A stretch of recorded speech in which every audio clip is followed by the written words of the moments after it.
Hey guys, so today I want to give y'all my version of the Bleed Amazon.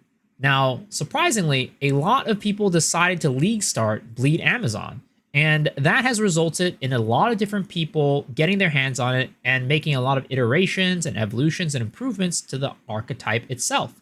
Now, my version really focuses around the Spearfield skill and using that as the main form of clear, and really only using Rake as a form of single target.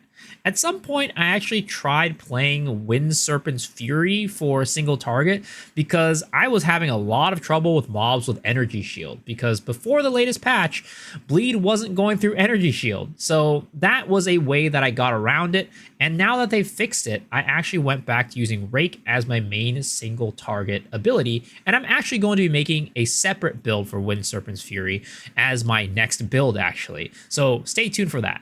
But this video is about the Bleed Amazon, and it's definitely had a lot of ups and downs as a result of the current state of the campaign. Well, the previous state of the campaign. Current state, I can't say for sure because I haven't made a new character yet since the nerfs, but the previous version, the beginning of the Dawn of the Hunt, was definitely tough, and I'd say that this class itself still lacks a lot in survivability, so I probably wouldn't really recommend it for hardcore players unless you're really gearing it up.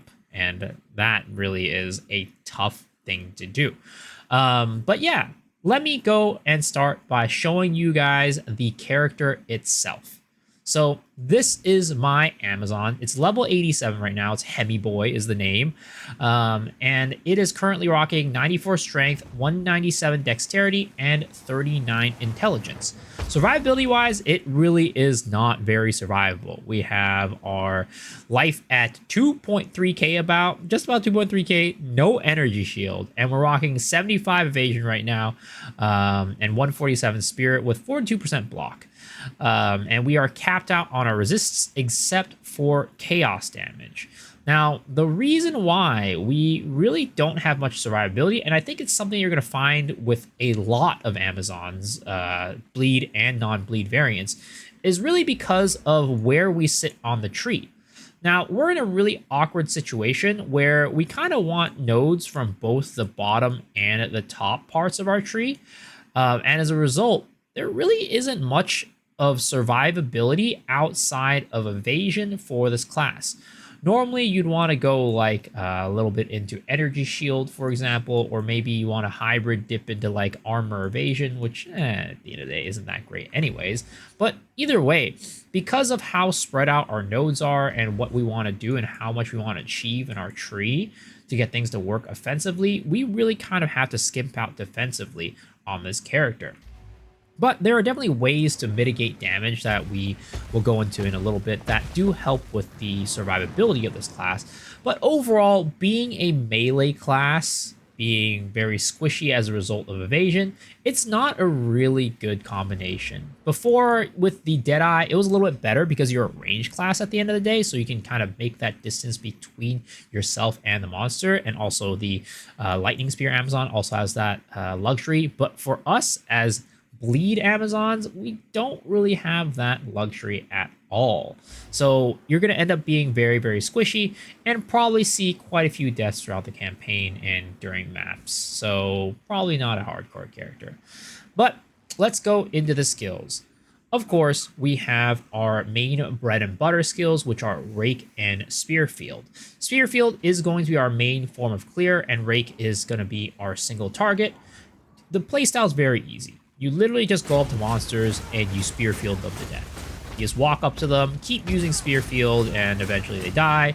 And then if you see anything bigger or you just want to kill them a little faster, you can just go Rake in and boom, they're all dead. It's actually quite nice. Rake does a significant amount of single target damage, especially if you can aggravate a critted bleed. And Spearfield just is a very, very solid move. It's super strong. And the crazy thing is, I don't have any offensive abilities on Rake or on Spearfield, and it is still doing crazy amounts of damage for clear. Now, you're not going to be doing Lightning Spear levels of clear, right?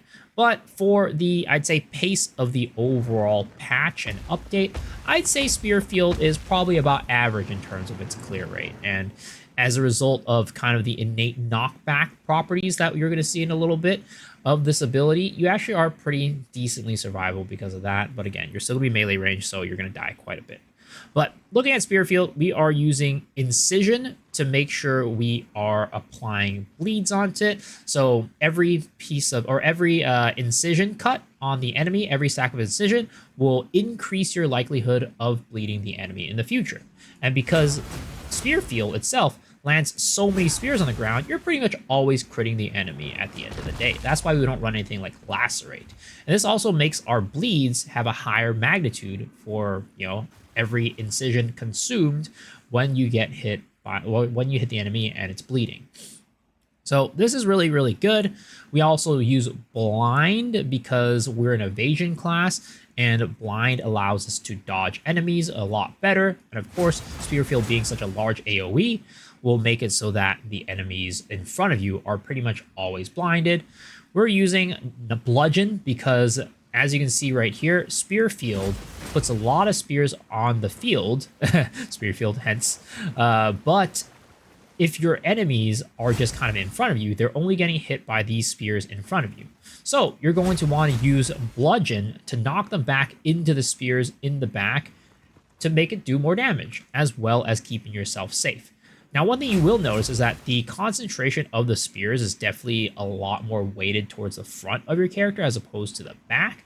So ideally, when you're hitting your enemies, you do want to be pretty close to them if you want maximum damage. That way they get hit by everything up here and get pushed all the way to the back. But, you know, if you want to just kind of stay safe in the range playstyle, that's also fine as well. And then we have finally Magnified Effect, which will increase the AoE of your Spearfield to just give you a little bit more safety and cover a lot more ground. Now, Magnified Effect unfortunately doesn't increase the amount of spears on the field. All it does is kind of spread it out a little bit more. And if you don't use Magnified Effect, it's a smaller AoE, but also the spears are more densely lined up. So you can choose to use another ability or another gem in here if you really wanted to, but personally I prefer having Magnified Effect. It's just a lot better for clear in my experience. So those are the gems on Spearfield, and then our Rake, which is our single target damage, is going to be Brutality, Deep Cuts, Heft, and Blindside. The reason why I have Blindside is because when we're using Spearfield, enemies are always blinded. And Blindside gives us 15% more critical damage bonus, so a multiplier, and also 50% more chance to critically hit enemies. Now, you might be able to take this off later on if you have a Lycosidé, and maybe put in like close combat. I don't actually know how much more or less damage you're doing because of, you know, more critical damage versus close combat. It unfortunately, Path of Building doesn't have the calculation for that. But for now, I have Blindside on just because I don't have Lycosidé, and because of that, my crits are still kind of not very reliable with Rake. And having this Blindside definitely does help your ability to crit, because when you don't crit an enemy with Rake, it kind of feels bad. You ideally want to crit them, walk away, and like eventually finish up like a Blood Hunt or something like that. But yeah, that's why I have Blindside, and you might be able to replace it with close combat later on if you get a little bit more critical chance. But that's kind of the you know, theory behind this gem. It's not that bad. It's a pretty good new addition. I like it. But that's your bread and butter. Then you have Blood Hunt, which is the ability that you'll use to go and finish off enemies who are close to dead, but have accumulated a ton of bleed over time. This will blow up that bleed and do some damage to them and just be a really, really nice finisher. We have Inevitable Critical, Super Critical, and a Concentrated Effect. Concentrated Effect increases the overall damage of the skill, but the AoE is smaller, which honestly, you're not really using it for AoE, you're just using it for finishing off big enemies. So this is a really nice combo. I only have it at a 3-link. If you have 4-link, you could probably put something else in to increase it. Maybe like the thing that does more damage, 30% more melee damage when enemies are bleeding. I forget what it's called. It's called like Bloodlust or something like that. So that's what I have for here. Herald of Blood, we have Splinter, Hemo Crystals, and Reach. Splinter will make it so that the enemies have their armor broken. Hemo crystals will cause the bleeding on the enemy to turn into crystals, and it'll explode on them in an AoE. The reason why I have this is because Hemo crystals is very nice for clear. It's very nice for clear. Normally, what would happen is you're going to hit enemies with bleed, and they're all going to bleed out individually. Now, there are enemies that might not have been hit by bleed, or in another case where you hit the enemies, they're all bleeding individually and have their own individual, I guess, damage on themselves, right? One enemy is getting hit by 100 damage, another one's getting 100, another one's getting 100, right? But if you blow them up, like blow up using hemo crystals, the hemo crystals will take that 100 bleeding damage and do it in an AoE, which means that the enemies, as opposed to getting hit by 100 each, they actually get hit by 300 damage. Now, it's not an exact direct, like 100 damage when it comes out to the hemo crystals, because it will get mitigated by armor again, but it is going to be overall more damage. That's why we use hemo crystals, and then we use reach for a bigger AoE. Honestly, the 80% less accuracy rating doesn't really make too much of a difference for me. At the end of the day, I found that Herald of Blood just doesn't do that much damage on its own anyways, so doing damage on it isn't like making it crit and do more damage. It's a nice to have, but honestly not very important in my opinion. Bloodhound's Mark is going to be a very, very nice tool for single target damage, because this makes it so that enemies who are bleeding will have their bleed build up stun meter. This is very important because we have it linked to Rupture. So Rupture makes it so that the enemies who are bleeding and then they get heavy stunned, it will aggravate their bleeding, which is very nice because aggravated bleeding gives it 100% more damage, is 100% more multiplier, so 2x the damage, which is really, really awesome. We also have Single Out, which makes it so that the enemy's armor is breaking when you do it, when you put it on the enemy and you hit them. And then we also have Overpower, which makes the stun gauge build up a lot faster. Now, this is going to be only pretty much used when you're bossing. Maybe when you're leveling up, you might want to use it on rares to help you do more damage. But at the end of the day, it's a bossing tool and a bossing mechanic to allow you to stun and aggravate bleedings easily. Now, beyond that, we have our monkey. This is the Quadrilla is what I have. I have a guide on how to get companions, which I'll link in the description below if you guys haven't watched that. But this is really useful for our damage mitigation. And he also has Haste Aura for my monkey, which I really enjoy because Spearfield is quite a slow attack and you're standing still during it. So the faster you can get it out, the better. That's why I have Haste Aura on mine. You can choose to have like physical damage aura, invulnerability aura. Overall, like the companions are very, very nice utility to have for your character, which is why I run it. But I have it linked to Last Gasp, Loyalty, and Beat Shield. So Loyalty is the main thing here, and Last Gasp, these are the two requirements. But this will allow you to share some damage taken from your companion, which is overall just very nice mitigation. So there's that. Disengage is the kind of other skill that we use. When we go in with Rake, we'll usually disengage out. If you're using Rake for clear, you 100% want to do Rake disengage, just get in, get out. For me, again, I'm using Spearfield, so I oftentimes find myself not really needing to use disengage. Usually I just go Rake disengage against bosses, that way we can get the shock as well from Shocking Leap. So we have Ingenuity, Shocking Leap, and Martial Tempo linked to it. So usually how it works on a boss is we'll go Rake in, Shocking Leap out, probably Rake it again, because after we do our disengage, it'll probably get shocked, and that way we can apply another stack of bleed with the shock on it. So that's kind of what we do for disengage. And then Wind Dancer is our aura, or not aura, our spirit gem, our last spirit gem, and it'll give us more evasion. Of course, we all know this. We have Cannibalism, we have Precision, and we also have Lacerate. We have Lacerate because the amount of damage that Wind Dancer does when it blows up is actually pretty significant. So when it blows up, it'll have a chance to inflict bleeding, and as a result, the enemy will bleed out and doing more damage. So that's what we have here for our setup. We are floating one gem right now, which a lot of times what I'll do is I'll just run a Tame Beast on that one, just so that we can, if we run into any good beast, we can tame it. But another option for this is to run Ghost Dance if you have Energy Shield, and we'll go into that in a little bit. But that's another level of mitigation that you can do that I currently don't have access to. But if I had more gear, I would probably have that as my last ability. But we'll go into that in a little bit later. Right now, let's go into the tree. So for Amazon, what I did for the Ascendancy was I first took Predatory Instinct. I just found out at the end of the day, even though we have Critical Strike, the crits are just very, very inconsistent, even when you're trying to stack accuracy. So I didn't take this one first. Some people say they liked it. I don't like it. So I go with Predatory Instinct because it is pretty much guaranteed to give you more damage. So we went with this one first, then we went with Critical Strike, then we went with Penetrate for our third one. But if you don't have a weapon with accuracy on it, feel free to skip it and go as Mary Brew first and then go to Penetrate. Some people go for In for the Kill, but I just find that In for the Kill is not very good. Like, I just find the, I guess, I don't know, the uptime of this ability to be kind of low, and as a result, it just doesn't make me feel like it's very useful.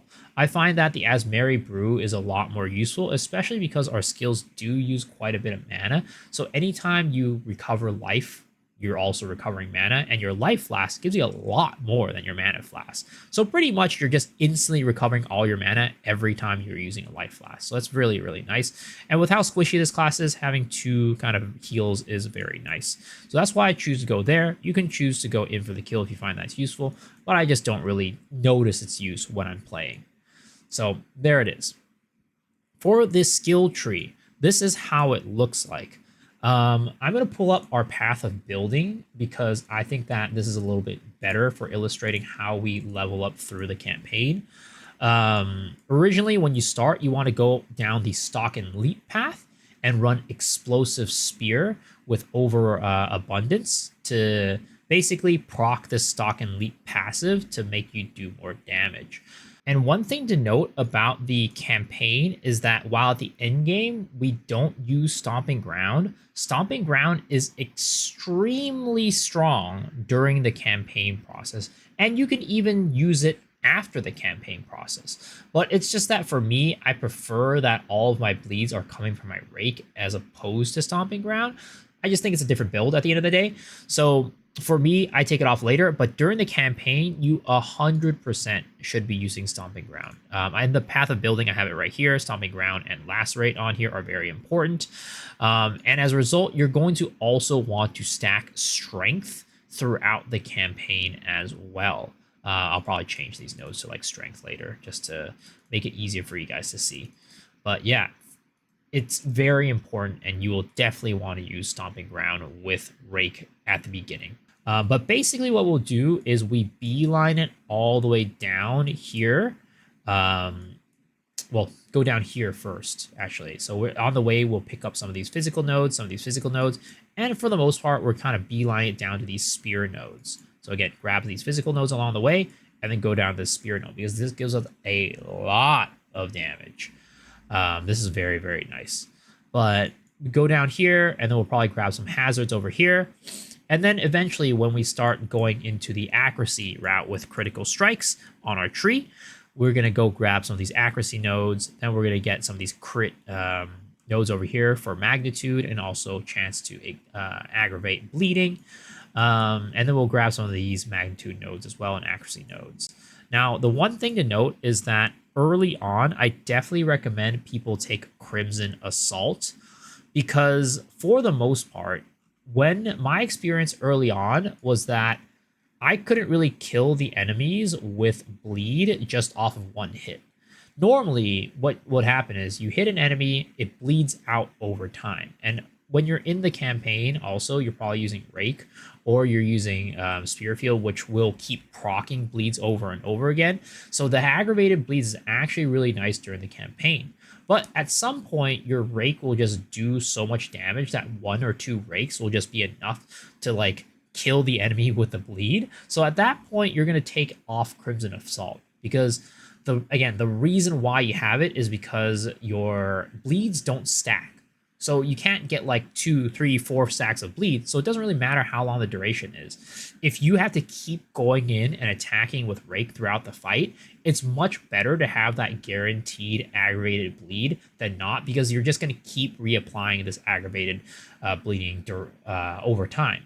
Like the negative is that the duration is 1 second. But if you're just keep, attacking the monster constantly, it doesn't matter if it's only 1 second. So that's why we go for the Crimson Assault when we are leveling throughout the campaign, and it actually increases our damage by quite a bit. So I definitely recommend taking this until you feel like, okay, my bleed damage is good enough to one-shot enemies without relying on this aggravated bleeding. And also later on, it'll kind of like you'll get this crit node, which makes it so that you have a chance to aggravate enemies with bleed too. So that kind of helps out with that as well. But that's kind of the tree that we have for our campaign. And then when we transition into the end game, what'll happen is you kind of start shifting your focus a little bit more towards the crit stuff, the accuracy stuff, just to make sure that you are getting as high crit chance as possible.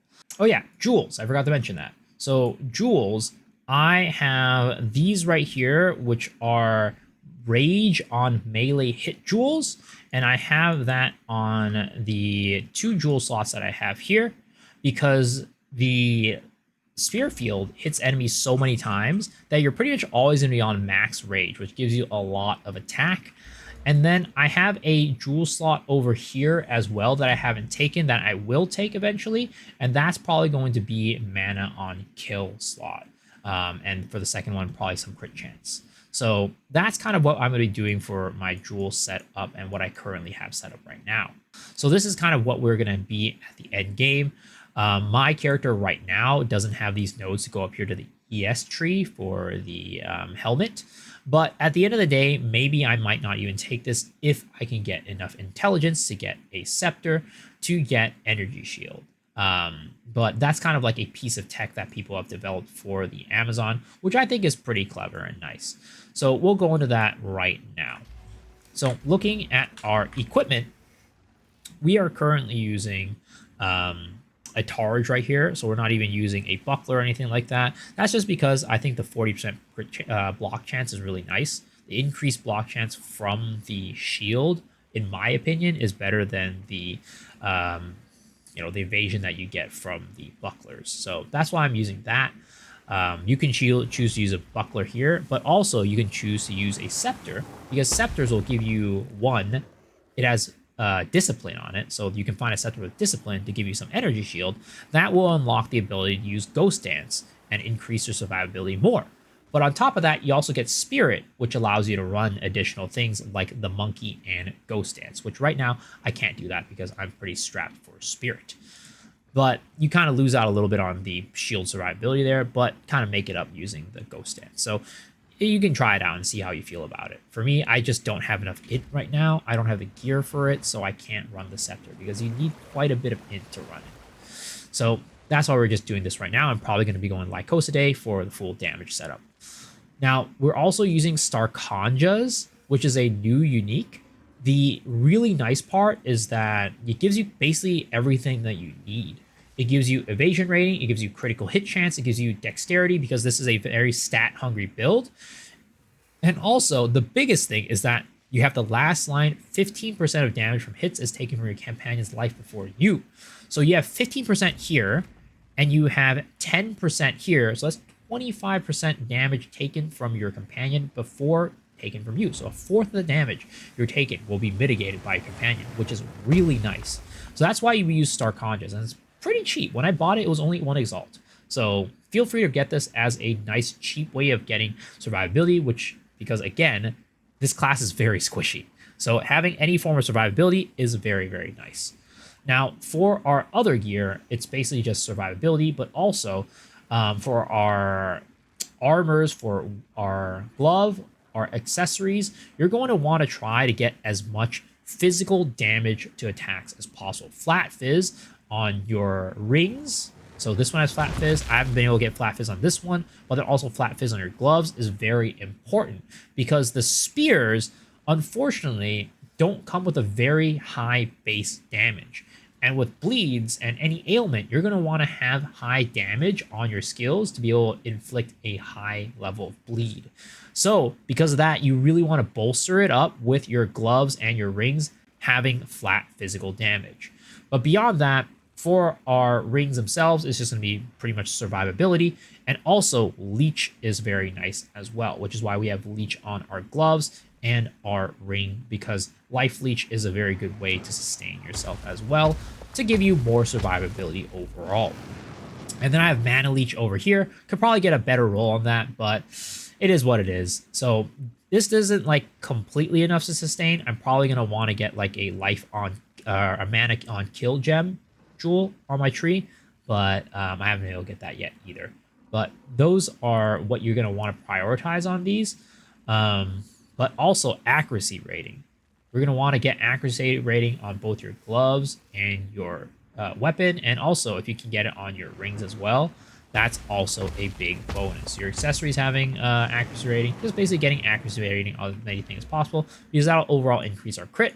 And when it comes to our weapon, you want to have that as a high accuracy rating as possible as well, because you have this right here, penetrate, which adds physical damage to your weapon based off of your accuracy rating.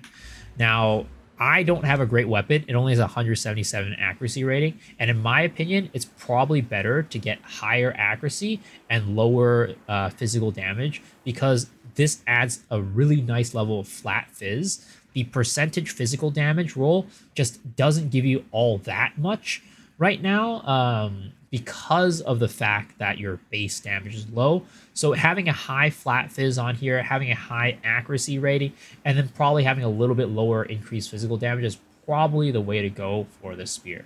Of course, the best in slot stats for this are going to be increased physical damage, flat fizz damage, accuracy rating, and then also crit chance, crit damage are probably going to be the best in slot stats for this one. So that's what you're going to want to do.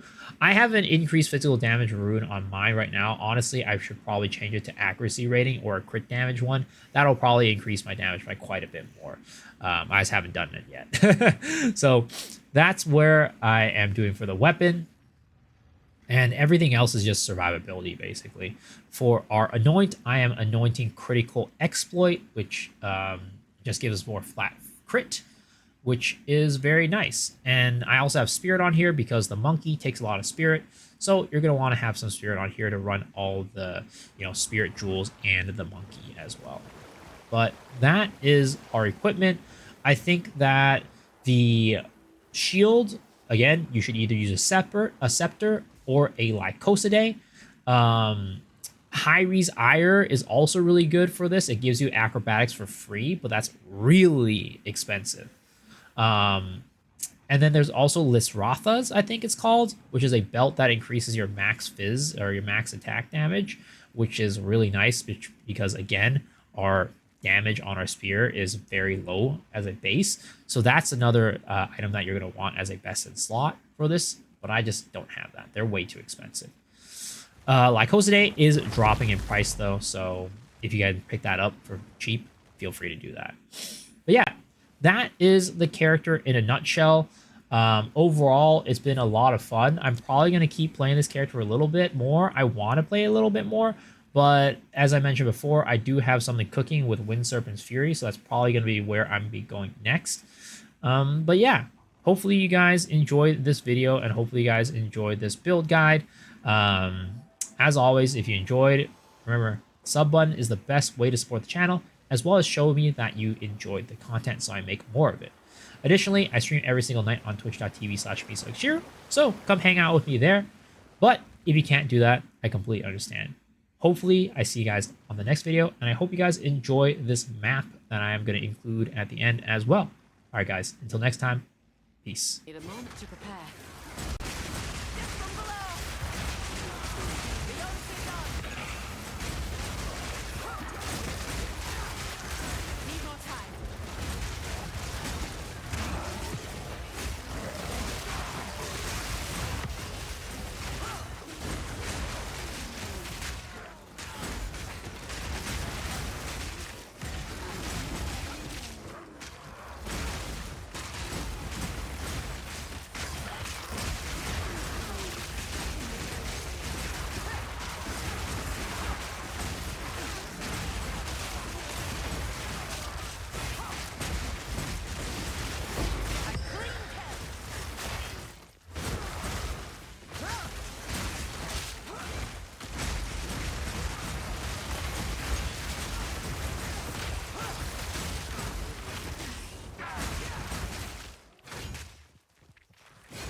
moment.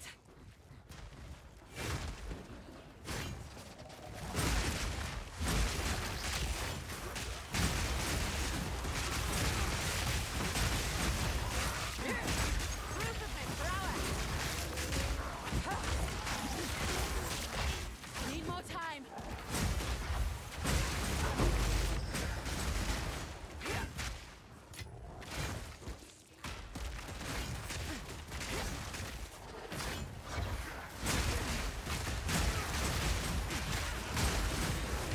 Need a moment.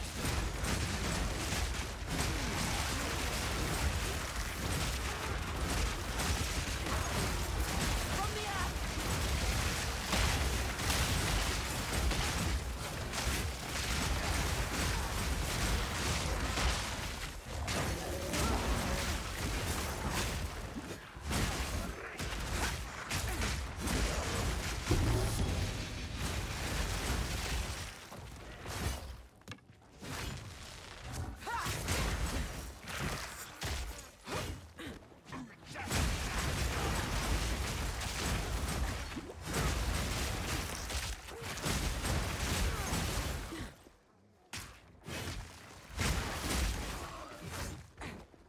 Wait!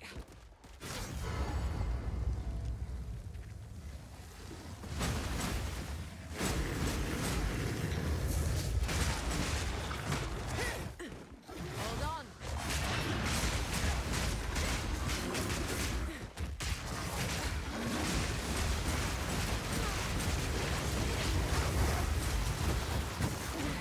Wait! Victory went never in doubt. Can't bet double as is.